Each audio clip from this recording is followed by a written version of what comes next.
Hello everyone, good morning to all of you. हम लोग physics में लेसन 4 का 4 पार्ट पढ़ लिए हैं, जिसमें आप ये आज 5वां पार्ट पढ़ोगे और इसमें आपको बताया जाएगा न्यूमेरिकल्स के बारे में, क्योंकि पिछले ही क्लास में चैप्टर खत्म हो चुका है। जो भी डाउट है आप क्वेश्चंस करके पूछ सकते हैं और बाकी हम लोग न्यूमेरिकल्स करते हैं, क्योंकि आपको पता है हम जब भी चैप्टर करवाते हैं कोई भी, तो चैप्टर्स करवाने के बाद तुरंत उसका न्यूमेरिकल्स करवाते हैं, न्यूमेरिकल्स के बाद उसका ऑब्जेक्टिव क्वेश्चंस करवाते हैं, और ऑब्जेक्टिव के अलावा उस चैप्टर में जो जो इंपॉर्टेंट क्वेश्चंस होते हैं जो आपके एग्जाम में आ सकते हैं वो भी हम साथ में करवा देते हैं। तो ये सारा चीज़ हम आपको करवा देंगे। जैसे ही आज न्यूमेरिकल्स पढ़ लो, बोर्ड पे कुछ क्वेश्चंस लिखा हुआ है, ये क्वेश्चंस करते हैं, और ये क्वेश्चंस करने के बाद हम कल आपको जब ये वीडियो भेजेंगे उसके साथ एक पीडीएफ फाइल भी भेजेंगे। उस पीडीएफ फाइल आप डाउनलोड कर लेना, वो आपका न्यूमेरिकल ऑब्जेक्टिव क्वेश्चंस होगा, जो आप अपना नोट्स बना लेना, और फिर उसका इंपॉर्टेंट क्वेश्चन भी इसका भी आप आंसर एक जगह पे कर लेना। फायदा हो जाएगा, क्योंकि बोर्ड एग्जाम्स का तैयारी होते जाएगा। आज जो हम आपको न्यूमेरिकल्स बता रहे हैं वो न्यूमेरिकल सिर्फ आपके बोर्ड एग्जाम से ही रिलेटेड है, जो आपके बोर्ड एग्जाम्स में आ सकता है। ऐसा नहीं कि वो एग्जाम्स आईआईटी प्रिपरेशन के लिए है। आईआईटी प्रिपरेशन के लिए भी वीडियो बनेगा, लेकिन वो वीडियो जब लॉकडाउन खत्म हो जाएगा, और लॉकडाउन खत्म होने के बाद जब आपका क्लासेज स्टार्ट हो जाएगा, तो स्पेशली वीडियो बनाएंगे जो आईआईटी जो बच्चा प्रिपरेशंस कर पाएगा उसके लिए होगा, जिसमें एससी वर्मा, एनसीईआरटी ये सब बुक्स का क्वेश्चंस वगैरह बताया जाएगा। तो वो आगे बताया जाएगा, भाई लॉकडाउन खत्म हो जाने दीजिए। और उससे पहले हम लोग बोर्ड एग्जाम्स के लिए जो क्वेश्चंस हमको बनाना है वो बोर्ड पे लिखा हुआ है। क्वेश्चंस सबसे पहले क्वेश्चंस में चलते हैं। सबसे पहला क्वेश्चन आपके डिस्प्ले पे क्वेश्चन शो कर रहा होगा, आप इस क्वेश्चन को देखो, इंग्लिश हिंदी दोनों में क्वेश्चन है।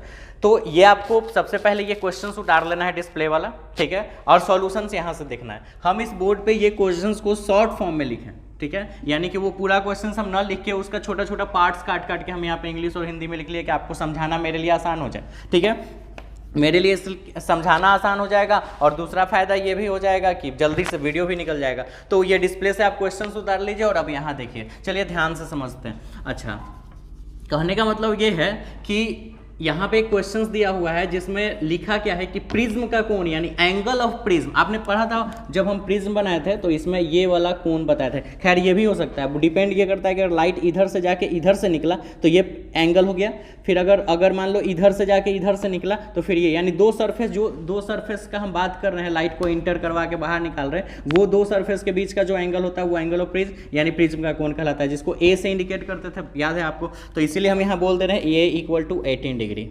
यानी एंगल ऑफ प्रिज्म यानी प्रिज्म का कोण 18 डिग्री, यानी ए का वैल्यू 18 डिग्री हो गया। फिर यहाँ refractive index of prism for red, यानी प्रिज्म के लाल रंग के लिए अपवर्तनांक, यानी प्रिज्म का ही अपवर्तनांक लेकिन लाल रंग के लिए, क्योंकि आपको पता होना चाहिए जब हम डिस्पर्सन ऑफ लाइट यानी प्रकाश का प्रकीर्णन पढ़ा रहे थे तो उसमें बताए थे कि कोई प्रकाश कम उड़ता है, कोई ज़्यादा, रेड सबसे कम उड़ता है, वायलेट सबसे ज़्यादा डेविएट कर जाता है। ऐसा क्यों होता है? तो प्रत्येक रंग के लिए, जितने भी डिफरेंट रंग है, विभिन्न रंग के प्रकाश के लिए पदार्थ का जो अपवर्तनांक यानी रिफ्रैक्टिव इंडेक्स अलग अलग होता है। फिर से वापस समझते हैं, जैसे एक की सब्सटेंस है, ठीक है, पारदर्शी, ट्रांसपेरेंट, आर पार दिखने वाला, शीशा मान लो या प्रिज्म मान लो, कोई भी। तो ये जो पदार्थ है इसमें अगर रेड कलर दोगे तो रेड कलर के कारण रेड कलर के लिए इसका अपवर्तनांक यानी रिफ्रैक्टिव इंडेक्स अलग होगा।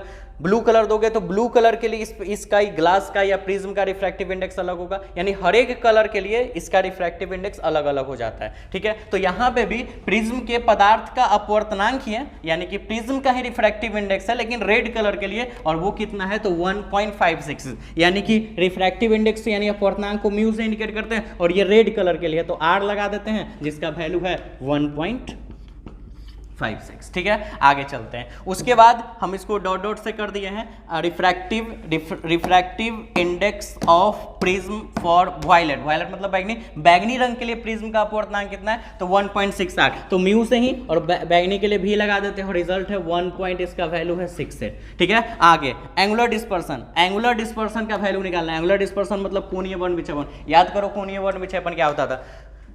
व्हाइट लाइट दिए, प्रिज्म में जाने के बाद वो 7 अलग अलग रंग में बट गया, तो कोई भी 2 कलर आप उठाए थे और 2 कलर के बीच का कोण, कोई भी 2 कलर रंग उठा लीजिए और उसके बीच का जो एंगल बना था वही कोणीय वर्ण विक्षेपण था, यानी डिस्पर्सन ऑफ लाइट। तो वो डिस्पर्सन ऑफ लाइट निकालना है, जिसको हम थीटा से इंडिकेट कर रहे थे, यानी थीटा का वैल्यू आपको फाइंड करना है, ठीक है। अब तो आप बना सकते हो, कोणीय वर्ण विक्षेपण का सारा सूत्र साबित किया हुआ है चैप्टर में। तो थीटा बराबर mu we minus mu R into A, याद आया, ये आपने साबित किया था। अब हम यहाँ के बाद सॉल्यूशन नहीं करेंगे, आपको खुद करना है। थीटा निकालना है, म्यू वी दिया हुआ है 1.68, म्यू आर दिया हुआ 1.56, 18 डिग्री, ए का वैल्यू दिया हुआ, सबका वैल्यू रखो, घटाओ, मल्टीप्लाई करो, जो आंसर आना होगा आ जाएगा। और आंसर आना चाहिए, हम साइड में यहाँ आंसर भी लिख दिया 2.6 डिग्री, 2.16 डिग्री, क्योंकि एंगल निकल रहा है ना, तो 2.16 डिग्री के फॉर्म में आ जाएगा। तो ये आंसर आपका आना चाहिए, बाकी आप खुद से सॉल्यूशंस करोगे, ठीक है। चलो चलते हैं नेक्स्ट क्वेश्चंस में। सेकेंड नंबर क्वेश्चंस में अगर चला जाए तो अगेन आपके डिस्प्ले पे एक दूसरा क्वेश्चन शो कर रहा होगा, इंग्लिश हिंदी दोनों में। तो अब हम इसको शॉर्ट फॉर्म में यहाँ पे लिखे हैं, ध्यान से समझिए। देखिए रिफ्रैक्टिव इंडेक्स यानी अपवर्तनांक, यानी म्यू का वैल्यू याद रखना, ठीक है। तो रिफ्रैक्टिव इंडेक्स अपवर्तनांक ऑफ प्रिज्म का रिफ्रैक्टिव इंडेक्स यानी प्रिज्म का अपवर्तनांक for red colour, for red के लिए। तो रेड के लिए जल्दी से अब सॉल्यूशन यहां से आपको उतारना है। आप हमेशा याद रखना, जब ये क्वेश्चंस भी हम बनाए तो ये आपको नहीं उतारना है, आपको यहां से उतारना है। पहले जो डिस्प्ले पे क्वेश्चन शो कर रहा था शुरू में, वो क्वेश्चंस उतारने के बाद यहां से सॉल्यूशन उतारना है और फिर बनाना है। ये नहीं उतारना है, ये तो मैंने शॉर्ट फॉर्म क्वेश्चंस को ही लिखा है। यहाँ भी ये नहीं उतारना है, सॉल्यूशन से उतारना है। उससे पहले डिस्प्ले पर जो क्वेश्चन शो कर रहा था वो उतार लेना है। तो देखिए रिफ्रैक्टिव इंडेक्स दिया हुआ है रेड कलर का, कितना 1.609, ठीक है। अच्छा, फिर रिफ्रैक्टिव इंडेक्स यानी अपवर्तनांक of prism of yellow colour, तो येलो कलर के लिए दिया हुआ है 1.619, और इसी तरह वायलेट कलर यानी बैगनी रंग के लिए दिया हुआ है 1.653। क्लियर। अच्छा, और आगे चलते हैं। वर्ण विक्षेपण क्षमता, डिस्पर्सिव पावर, याद करो कोणीय वर्ण विक्षेपण, कोणीय वर्ण विक्षेपण के बाद हम लोग वर्ण विक्षेपण क्षमता पढ़े थे। कोणीय वर्ण विक्षेपण को थीटा से इंडिकेट किया था और वर्ण विक्षेपण क्षमता को ओमेगा से। याद आ गया थ्योरी, अब दोबारा पढ़ाने की जरूरत नहीं है, सारा पढ़ाया हुआ है। तो ओमेगा का वैल्यू आपको निकालना है, यानी डिस्पर्सिव पावर, वर्ण विक्षेपण क्षमता। ओमेगा का सूत्र आपको पता है, आपने निकाला था सूत्र, mu we minus mu r upon mu Y minus 1। यहाँ के बाद मुझे बताने की जरूरत नहीं है। म्यू वी का वैल्यू दिया हुआ है, म्यू आर का वैल्यू दिया हुआ है, म्यू वाई का वैल्यू दिया हुआ है, 1 तो 1 ही है। सॉल्व करो, जो रिजल्ट आना चाहिए आ जाएगा, ठीक है। और आंसर इसका यहाँ है 0.071, ठीक है, ये रिजल्ट आना चाहिए। चलो अब आगे चलते हैं। तीसरा नंबर क्वेश्चंस, अगेन आपके डिस्प्ले पे क्वेश्चन शो कर रहा होगा, क्वेश्चंस आप देख लो और उसके बाद अब समझो यहाँ शॉर्ट फॉर्म में क्वेश्चंस लिखे, सॉल्यूशन यहाँ से हम कर रहे हैं, ठीक है। चलो देखो, प्रिज्म का कोण यानी एंगल ऑफ प्रिज्म, ठीक है। तो एंगल ऑफ प्रिज्म 72 डिग्री है, याद है। एंगल ऑफ प्रिज्म यानी ए, तो ए का वैल्यू 72 डिग्री। न्यूमेरिकल्स बनाने का फंडा यही है। न्यूमेरिकल जब भी बनाना हो तो क्वेश्चंस को पढ़ के ये डिसाइड करो कि गिवन क्या है, क्या दिया हुआ है अपने पास, और उसके बाद निकालना क्या है, सब मेंशन करो यहाँ पे।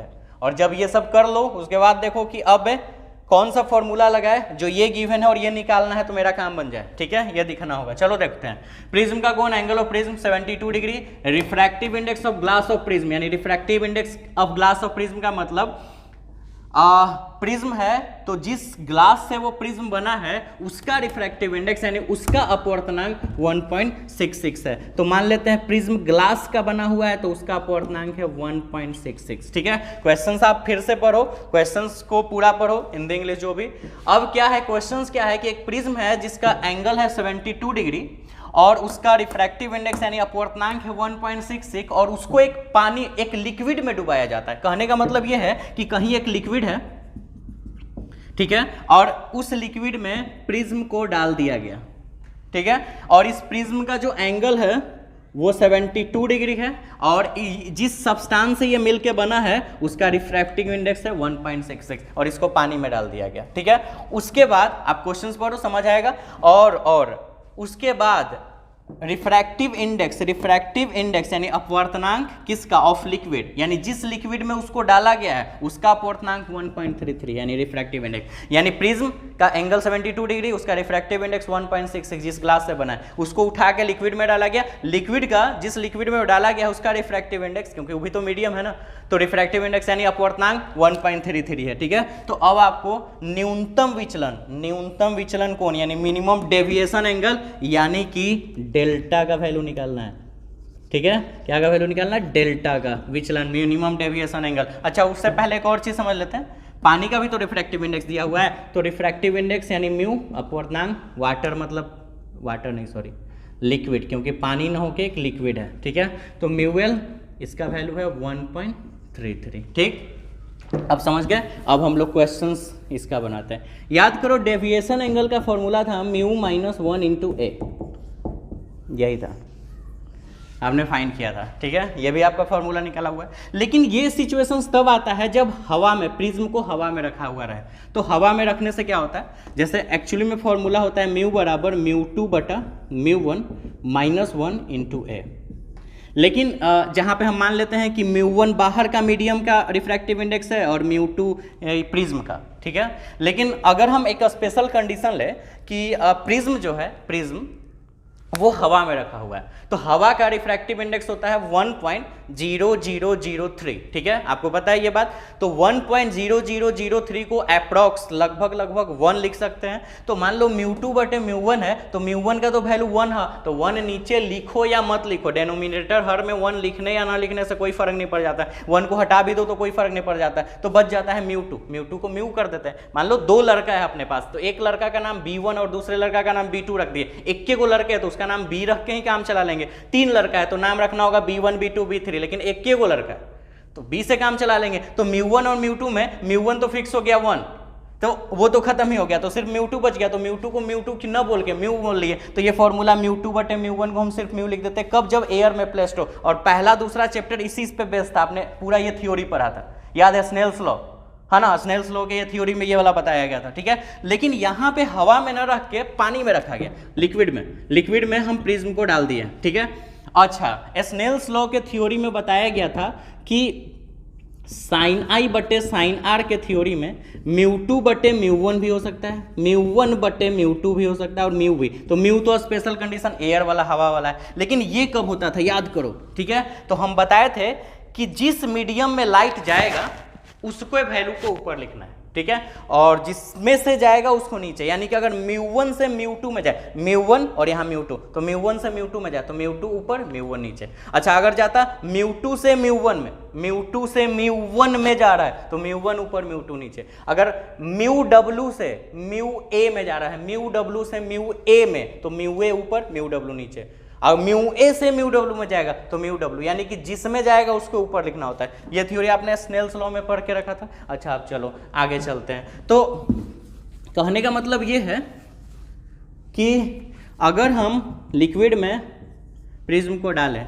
तो लाइट लिक्विड से होते हुए प्रिज्म, क्योंकि लाइट तो बाहर से, प्रिज्म के पास अपना लाइट थोड़ा है, बाहर से ही कहीं से लाइट जाएगा। तो अब ये जो लाइट है वो प्रिज्म के पास जो पहुंचेगा वो एयर के बाद वाटर, और वाटर के बाद, सॉरी, एयर के बाद लिक्विड, वाटर नहीं, लिक्विड बोला है तो कोई भी लिक्विड हो सकता है, यानी कोई भी द्रव, कोई पानी जरूरी नहीं है। तो एयर से लिक्विड और लिक्विड से ग्लास, लिक्विड से ग्लास, यानी लिक्विड से ग्लास में जाएगा, यानी प्रिज्म में जाएगा। प्रिज्म से ग्लास में नहीं, क्योंकि प्रिज्म पहले लाइट अंदर जाएगा तब ना बाहर निकलेगा। तो पहला कंडीशन यही है कि लिक्विड से जाएगा ग्लास में, तो ग्लास का वैल्यू ऊपर जाएगा, लिक्विड का वैल्यू नीचे जाएगा। अब स्नेल्स लॉ का थ्योरी बताए थे। तो फॉर्मूला यहाँ पे जो लगेगा, डेल्टा बराबर म्यू माइनस 1 इंटू ए था, जबकि थोड़ा सा चेंजिंग होगा, म्यू एल से म्यू जी में जा रहा है तो म्यू जी ऊपर लिखेंगे, म्यू एल नीचे लिखेंगे, ठीक है, -1 इंटू ए, ऐसे होगा ना। अब बताने का जरूरत नहीं है, म्यू एल दिया हुआ है, म्यू जी दिया हुआ है, ए दिया हुआ है, डेल्टा का वैल्यू निकाल लो, आंसर आएगा 22.2 डिग्री के आसपास, ठीक है। चलो, तो ये रिजल्ट आ गया। अब चलते हैं थोड़ा और आगे एंड लास्ट क्वेश्चंस की तरफ ध्यान देते हैं, ठीक है।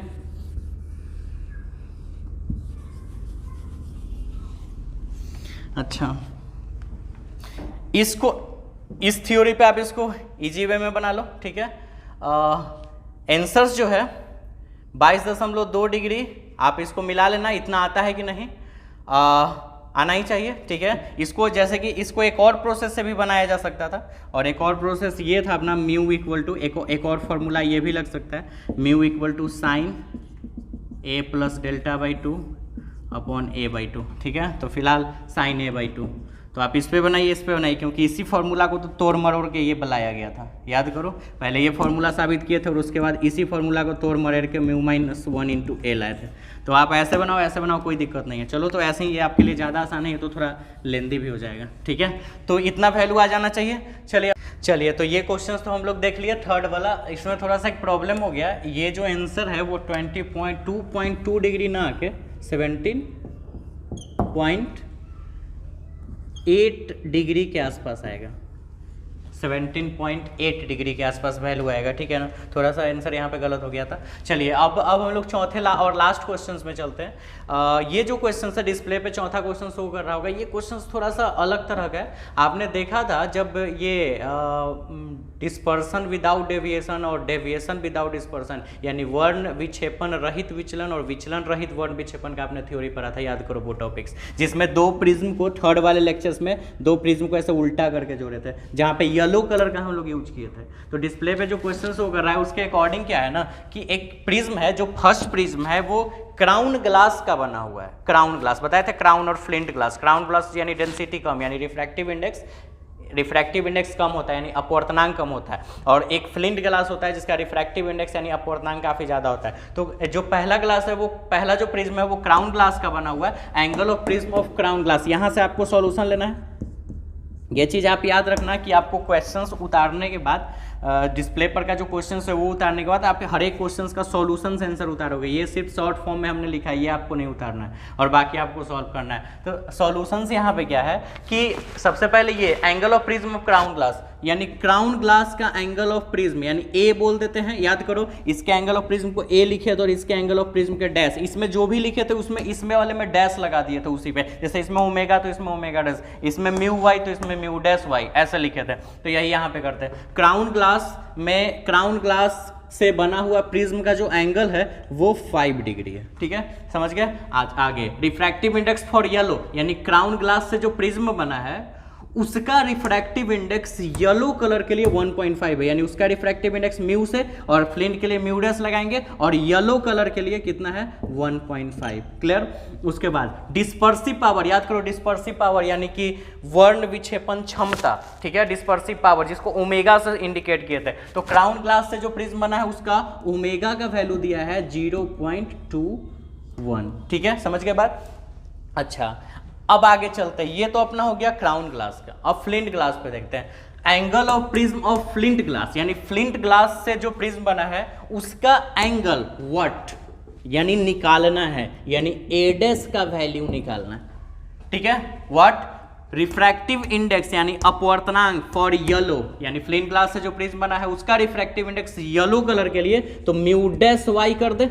रिफ्रैक्टिव इंडेक्स यानी अपवर्तनांक म्यू, डैश लगा दिए फ्लिंट के कारण और वाई लगा दिए येलो के कारण, वैल्यू है 1.6, ठीक है। एंड लास्ट डिस्पर्सिव पावर यानी वर्ण विक्षेपण क्षमता यानी ओमेगा ना, ओमेगा डैश यहां पे लिखेंगे, वैल्यू है 0.42, ठीक है।